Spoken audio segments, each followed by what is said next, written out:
numa reunião de desobsessão, faz alguns anos que nós participamos. Um espírito se manifestou no médium e começou a falar que detestava a pessoa, que tinha muito ódio e que esse sentimento era algo que ele ia conseguir até se desforrar. Aí, na conversa, no diálogo entre nós e a entidade, falamos, poxa, mas é um rapaz tão jovem, tão ainda com possibilidades, não é? E você com esse sentimento, você não sabe o que ele me fez, o mal feito que ele me fez na outra vida. Eu estou aqui atrás dele, desde quando ele aportou nesse mundo, eu estou atrás dele. Eu falei, Jesus, né? É muito tempo, meu amigo. É, para você ver, meu filho. Isso eu vou tirar fora. Eu falei, tá bom. Posso falar alguma coisa para você? Desde que seja alguma coisa a meu favor, tudo bem. Se vir falar para me mudar o caminho, eu não vou fazer isso. Não. Não vou falar nada contra e não vou falar nada a favor entre o seu processo com o amigo. Mas vou falar para você aquilo que eu tenho visto e tenho aprendido. Vou trocar uma experiência com você. Tudo bem? Ah, tudo bem. Então assim sendo, legal, pode falar. Olha, quando a gente olha o mundo, a nossa volta, a nossa sociedade, é todo mundo igual? Não. Todo mundo tem a mesma sorte? Não. Onde você quer chegar com essa conversinha aí? Não. Vamos pensar. Todo mundo é igual? Todo mundo tem a mesma saúde? Não. Você já viu que tem gente que nunca saiu do hospital? Já. Você já viu que tem gente que um mora num palácio, outro mora lá no barraco de pau-pique? Eu já. Você já perguntou o porquê disso? É meio estranho. Eu já vi isso aí. De vez em quando eu ando aí, eu vejo umas pessoas chorando, um pessoal falando algumas coisas aí, desse tal de reencarnação, tal. Opa, chegando numa coisa. Você já viu também essas famílias que é cheia de catarrenta, tem mãe que tem 8 ou 9 filhos, tudo barrigudinho, aquelas barrigas salientes, assim, aquela coisa que você vê, aquela coisa que é tudo sem camisa. Você já viu isso? Já, vi muito, pô, esse povo daí tá cheio. Você sabe por que eles nascem assim? Não. Para pensar um pouco. De onde vem tudo isso? Será que não são espíritos afins com ela? Que estão ali? Você já viu que muitas vezes eles têm raiva da própria mãe? Ele falou, é verdade, já vi. Mas como é que pode ter raiva da própria mãe? É o mesmo processo. Pensa agora em você. O que você sente por ele lá? Eu sinto raiva. Sabe onde você vai nascer? Não. Você está mentindo. Você quer me enganar com essa conversinha aí? Eu vou nascer na casa desse cara, você está louco. Eu acabo com ele antes. A lei vai colocar você dentro da casa dele e ele vai ser seu pai. Ah, não, pelo amor de Deus. E pelo que você está fazendo para ele, ele vai acabar com você no chicote. Quê? Meu Deus do céu, Não pode, você não pode? Meu filho não pode, então larga ele. Larga ele, deixa ele embora, reza. Como vítima, você tem mérito. A lei te protege. Agora, quando você está desforra, a vida vai te levar a você estar perto. Por isso que as famílias hoje, tem muita família que é aquele embrulhador, né? É só barraco. Né? Você vai ter família aí com couro, come todo dia. Tinha uma família perto de casa lá, que nós mudamos lá, nunca tinha visto isso. Mora no quinto andar, tem um estacionamento que nós jogávamos bola. Do lado do apartamento a gente mora, tinha uma família. E um dia eu cheguei do trabalho, meio cansado, estou subindo na escada, daqui a pouco eu escuto uma gritaria danada, aquele rebu. Aí eu fui para fora, quando eu olho, o pai estava na escada do quinto andar com a televisão na mão.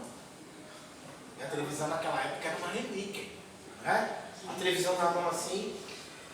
Se você não me obedecer, eu vou jogar a televisão daqui de cima lá para baixo. Nós lá embaixo olhando, Jesus, vai explodir isso aí, era tubo. Né? Aquela televisão que hoje não é mais, era tudo de plasma, né? Eu não vou falar que tinha válvula a televisão, porque vocês vão pensar que eu sou muito velho. Ele lá assim com a televisão e o filho lá embaixo, o filho dele mais velho, pai, não faz isso não, pai, para com isso, pai.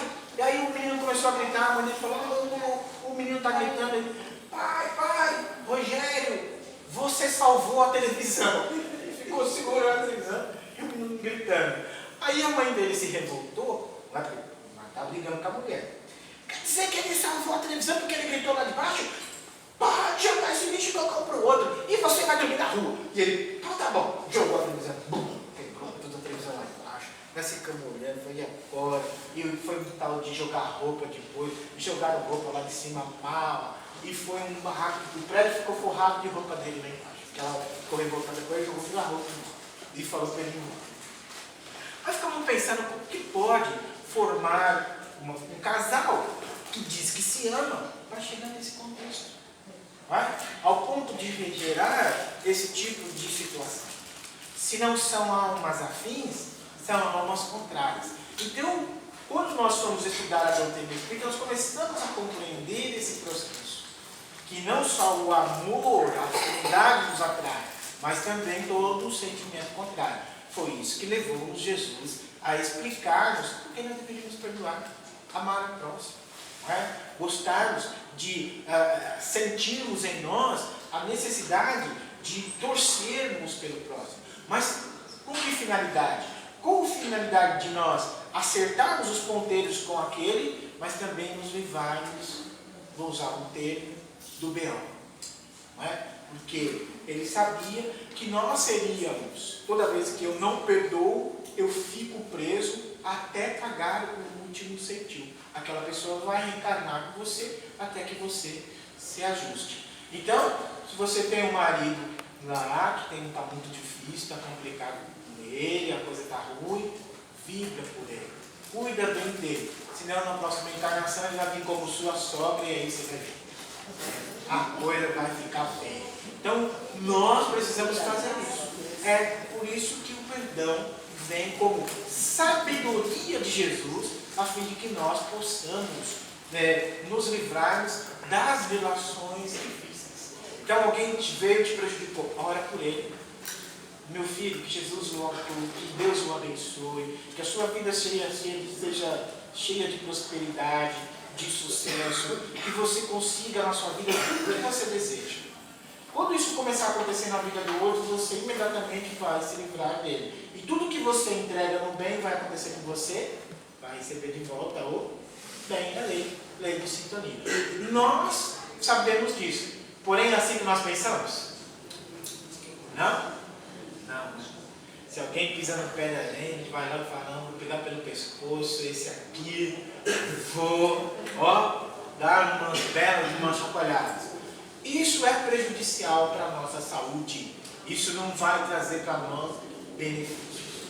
Então, nós começamos a perceber aí, por uma questão natural, que os ensinamentos de nosso Mestre Jesus, eles vêm como luz para que o nosso caminho possa brilhar.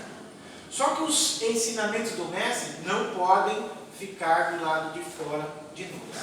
Por quê? Conforme ele mesmo nos ensinou, o reino de Deus aonde? Vamos lá. Agora eu esqueci o que eu ia falar. O reino de Deus está onde? Oi? Fala mais alto. Onde está o reino de Deus? Dentro de nós.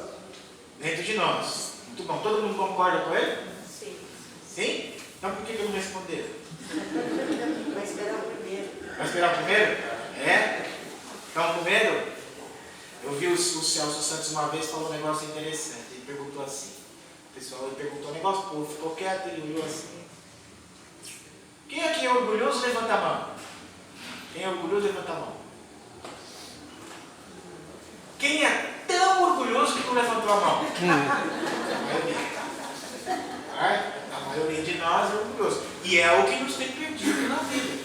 Não é? É isso que nós fazemos. Quando nós temos orgulho, nós negamos as coisas, nós negamos aquilo que nós temos. O primeiro princípio da cura é você admitir o que você traz por dentro. Senão, não há processo de cura. Quando eu vou no médico, eu falo para o médico, mas se eu não disser tudo para o médico, ele não consegue medicar, porque ele vai precisar saber o que realmente acontece comigo. Então, quando eu admito as dificuldades, o primeiro passo já está dado. E o primeiro passo para a cura é você admitir que você traz dificuldade. E nós hoje temos muitas dificuldades, que daqui um pouquinho a gente vai ver lá para frente. O reino de Deus está dentro de nós. de Deus está dentro de nós, isso significa que tudo que é bom está onde? Dentro de nós. O que nós precisamos fazer é fazer um mergulho dentro de nós. Ora, eu só desperto quando eu mudo a minha própria sintonia. Jesus também vai dizer isso para nós. Quando Jesus, no início da sua tarefa pública, ele vai para Jerusalém e fica diante do, como é que o pessoal falava ali? Do templo. Não é? Eu pensei em outra coisa que eu ia falar, mas depois eu falo para vocês. Ele ficava diante do templo. Não é? Ele chegou diante do templo. Jesus era um Rabi era um mestre lá em Israel. Quando ele chega diante do templo, havia em volta uma série de outros rabinos que começaram a olhar. E um deles ficou muito incomodado com a presença de Jesus. Olhou para Jesus e viu pela característica que Jesus era nazareno. Ele se volta para Jesus e diz assim: Nazareno, o que fazes aqui na cidade? E Jesus, humildemente, diz para ele: venho para implantar o reino de Deus, o reino do meu Pai.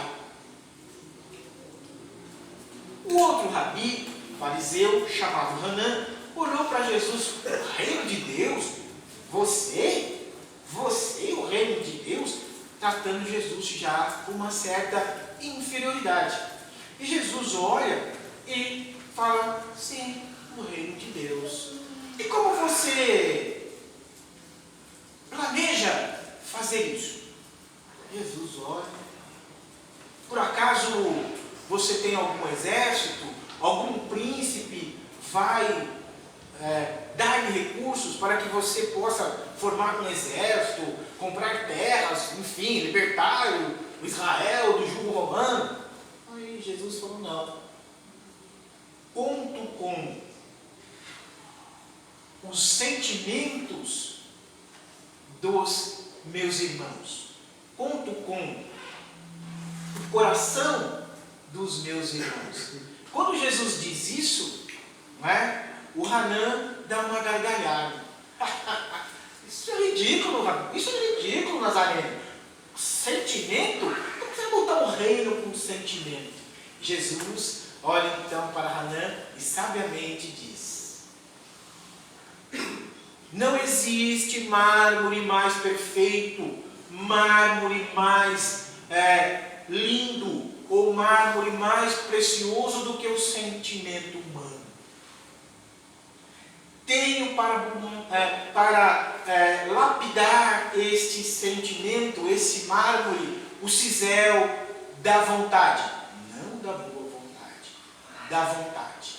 Diante da resposta inteligente, diante da resposta profunda dada pelo mestre, o Hanã então se encolhe e fica incomodado com Jesus. Depois de toda a história, ele vai perseguir Jesus, vai haver todo um conluio por parte desses nossos irmãos do Sinédrio para prejudicar Jesus. Mas o que Jesus quer dizer com isso? O que nós queremos dizer com isso? E Jesus vem para trabalhar no nosso intelecto, a nossa inteligência? Vem ou não? Vamos lá, gente, está frio, mas vamos dizer. Vem ou não? Não. O mármore que Jesus vai trabalhar em nós é o mármore dos sentimentos. Por quê? A inteligência, segundo os espíritos nobres, ela se desenvolve sempre. Porém, o sentimento não. Não é? Mas eu falei que o Edson Pedro está louco. Não é? Está meio gira hoje. O que ele quer dizer com isso? Gente, quando nós temos um filho, um bebezinho, quando nós olhamos para ele, o que nós enxergamos na criança? Vai ser um príncipe, não é? Se forem igual eu, a primeira coisa que faz é colocar a camisa do Corinthians. Né? Jesus, que coisa linda, e põe a camisa do Corinthians. Tem uns que põem a camisa do Palmeiras, né? Não sei porquê, hoje não pode. São Paulo também está meio complicado. Mas a primeira coisa, pode ver, hoje em dia ainda a coisa está feia. Mas agora nós somos campeão do mundo, primeira coisa, põe a camisa do Corinthians e põe a faixa aí, que é para colocar. É a faixa roxa. É para dizer, corintiano roxo, já desde nascer. Não entende nada, mas você já vai lá e põe. O que você imagina? Vai ser o príncipe, vai ser isso ou aquilo outro. É essa a nossa visão. Porém, como é a vida? Não é? Como que a vida acontece? O nosso planeta é um planeta de provas e expiações. Nós vamos lidar lá na frente com frustrações. Vamos ou não vamos? Decepções. Vamos ou não vamos? Perdas. Vamos ou não vamos? Vamos lidar com processos que vão dizer não para a gente. Verdade? Nós vamos ser mandados embora. A mulher vai muitas vezes, a primeira namorada não dá certo, você vai ser provavelmente dispensado por excesso de contingente. Não é? Não vai adiantar você ficar teclando de madrugada lá, mandando mensagem no celular. Vai adiantar isso, ficar até de madrugada, porque de repente ela arruma um mais bonitinho e fala, é mais bonito, você vai ficar, vai ficar chorando. Não adianta querer se suicidar, que não tinha que fazer. Vou me suicidar, não vai adiantar fazer isso, porque ela vai embora mesmo, não é? Tudo isso vai movimentar o quê? Com o nosso sentimento, com aquilo que está dentro de nós. E como é que nós lidamos com isso? Muita gente se suicida por causa dessas coisas. É? Muita gente se suicida, muita gente cai na depressão, muita gente cai na inexistência, fala, eu não valho nada, eu não consigo nada, nada dá certo para a minha vida, ela não me ama, Jesus, eu não vou fazer mais nada, e cai na cama, frustrado. E são sentimentos tão reais que muitas vezes ele invalida e a pessoa muitas vezes vai e é até aposentada por invalidez, por um processo depressivo muito grave. Tem vários casos assim. E aí eu pergunto para nós, não é para você, para nós, como é que eu estou tratando os meus filhos? Eu estou falando para os meus filhos que eles vão encontrar isso na vida? Ninguém vai olhar para o filho e vai dizer para ele, vai se transformar num adicto. Adicto seria a pessoa drogada. Fala. A gente não enxerga isso. Mas qual é a probabilidade hoje no nosso mundo disso acontecer? Quase 100%. Por que quase 100%? A estatística diz que o Brasil, em termos de crack, é o primeiro em uso de crack hoje. Se nós não temos problemas hoje, meus irmãos, na nossa família, nos nossos filhos com a questão das drogas, nós vamos ficar até porque não temos neto. Porque é uma coisa que vem crescendo paulatinamente. Porém, o remédio para tudo isso está com a gente hoje. Às vezes eu falo assim, poxa, como que está com a gente o remédio? Como que está com o remédio? Como que pode estar a solução? A solução é do governo. Ué, a solução é da saúde pública. Saúde pública, governo correto. Falta um item. E a família? E a família? Quem é que educa? É a escola? Sim. A ler e escrever. Quem educa o caráter? Família. O que você fez com seu filho hoje? Está com quantos anos? Está com 14. Você já apresentou Jesus para ele? Estou esperando fazer 15. Então você já não tem mais jeito. Já não tem mais jeito. Você não vai conseguir correr. 15 anos ninguém vai procurar saber a questão do Evangelho.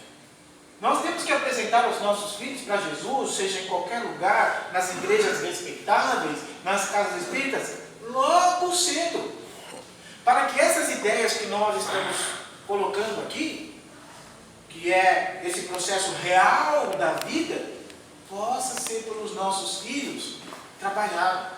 E ao invés de eles serem seres, indivíduos lá na frente que vão fraquejar diante das provas da vida, eles vão estar bem mais fortes.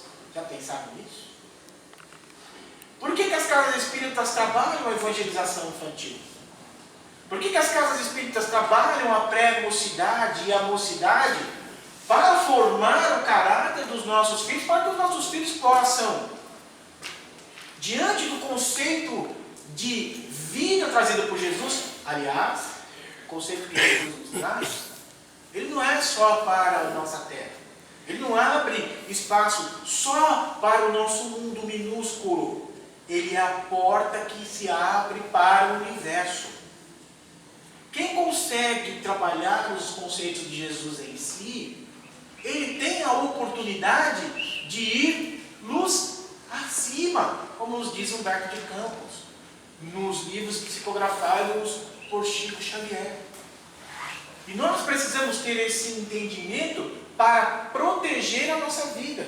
Proteger a nossa vida e proteger a nossa família, para que a nossa família possa ter felicidade. Não é? Porque tem muitos dos nossos jovens hoje que são brilhantes, e nós também somos brilhantes, porque Deus está dentro de nós. Ninguém aqui é fraco, ninguém aqui é pequeno, ninguém aqui é inútil, ninguém aqui é burro. Não é? Como nós costumamos ouvir muitos dizerem isso, como filho de Deus, nós não somos nada disso. Nós somos filhos de Deus perfectíveis. Nós estamos aí. Se existe uma condenação na vida, é a nossa de sermos seres perfeitos. Perfeitos não. Nós teremos a perfeição relativa. Deus nos ama tanto, tanto amor que Deus tem por nós, que Ele nos deu uma determinação final. A determinação final é que nós seremos perfeitos. Não perfeitos totalmente, porque nós nos igualaríamos a Deus. Mas dentro de nós pulsa uma essência verdadeira, brilhante, cheia de brilho, de alegria, de possibilidade, que nós matamos muitas vezes porque nós achamos que as dificuldades do mundo, as dificuldades da vida são o final de tudo, quando não é. Não é. As dificuldades que surgem na nossa vida são oportunidades para que nós possamos crescer, nos melhorarmos. E muitas das dificuldades não são provas que nós temos que passar. São coisas que nós criamos. Quando nós nos revoltamos com as coisas, quando nós não aceitamos as coisas que acontecem. Por exemplo, nós, muitas vezes, alguém desencarna na nossa família. Eu não aceito isso. Estava com 80 e tantos anos, mas eu não aceito. Estava com 80 e tantos anos e estava caquético. Estava já, bem molinho, já estava com os ossos, andava, a bacia quebrava, não é? O coração já estava, o coraçãozinho estava, às vezes o coração desencarna porque não pode bater muito depressa, não consegue pensar porque o cérebro não acompanha, e o espírito está lá. O espírito está lúcido e o corpo não está aguentando mais, não é? Deus, na sua infinita bondade, fala assim: volta para o plano espiritual, meu filho, dá continuidade, deixa esse corpinho aí. Ele vai voltar para o limbo da terra e vou te dar um corpo novinho para você voltar de novo para o seio da sua família. E nós ficamos aí, a pessoa estava com câncer grave, não é? Estava com câncer de próstata, já tinha metástase, e a gente está segurando o povo aqui. Não é? Egoísmo. Egoísmo, meus irmãos. E muitos de nós acabam ficando doentes, tem que passar por terapia, porque não aceita o desencarne, muitas vezes natural. Claro que ninguém tem que aceitar o desencarne de um jovem que bateu num carro, ou aceitar o desencarne de um jovem que muitas vezes arriscando a vida, mas a dificuldade do jovem está na educação que nós estamos dando, na visão de vida equivocada que nós estamos tendo. Nós estamos deixando o professor que muitas vezes está martirizado, 40, 50 alunos numa sala de aula, e esquecendo que o princípio básico tem que vir de nós, do nosso lar, de ideias, de conceitos, trazermos para a nossa casa espírita, para as igrejas que trabalham a evangelização verdadeiramente, não aquela igreja, me desculpe, talvez eu dizer alguma coisa que vai ferir suscetibilidades. Mas, como nós dissemos, nós temos duas polaridades, uma espiritual e outra material. Toda vez que eu estou na matéria, eu não estou evangelizando ninguém. Eu estou indicando que a pessoa, quanto mais ela tenha, melhor para ela. E a realidade é que eu posso perder tudo de repente. E como é que eu lido com a perda? Vou ficar frustrado? Vou culpar Jesus porque eu perdi o dinheiro que eu tinha? Não é? Então, essa igreja que prega o material, prega o ter e não o ser, ela é materialista, ela não está espiritualizando ninguém. Uma hora a corda vai roer por um lado. E a pessoa vai acontecer o quê? Sofrer. Pensando nisso, eu fiquei pensando nisso e falei, puxa, eu não posso falar isso porque eu vou estar ofendendo companheiros e amigos de outra doutrina. Não vou estar ofendendo ninguém. Porque na essência é a realidade. Por quê? Na última sessão de desobsessão que nós tivemos, o Espírito estava lá manifestando pelo médium, chorando, dizendo o seguinte: meu Deus, me disseram tanta coisa, me falaram que se eu ajudasse, se eu desse o que eu tinha, eu ia estar num lugar bom, eu ia estar aqui, junto com o Senhor, junto com Jesus. E onde que eu estou? E nós olhávamos assim, o doutrinador olhava, você deu muito dinheiro? Dei tudo o que eu tinha. Eu achei que eu ia ter um lugar bom, que ia ficar aqui junto com Jesus, e agora eu estou aqui, no meio dessa população toda, nessa situação estranha. Onde ficou tudo o que me disseram? Promessa vazia, meus irmãos. Promessa vazia de um sonho que não foi concretizado porque não havia verdadeiro amor. Não é a igreja que salva, não é o espiritismo que salva. Fora da caridade não há salvação. Fora do amor não há salvação. Fora da entrega, do trabalho. Mas você quer dizer que você está pregando contra as questões materiais? Não. Mas é como eu uso os bens materiais. E a sabedoria do Evangelho segundo o Espiritismo, trazida aí pelos imortais para que nós possamos refletir, nos esclarece de uma forma cristalina, quando fala assim, que nós devemos dar o melhor emprego para os bens materiais que nós temos, que é o emprego da caridade. Não é? Mas não a caridade de você simplesmente só suprir as necessidades físicas do indivíduo, mas as necessidades intelectuais.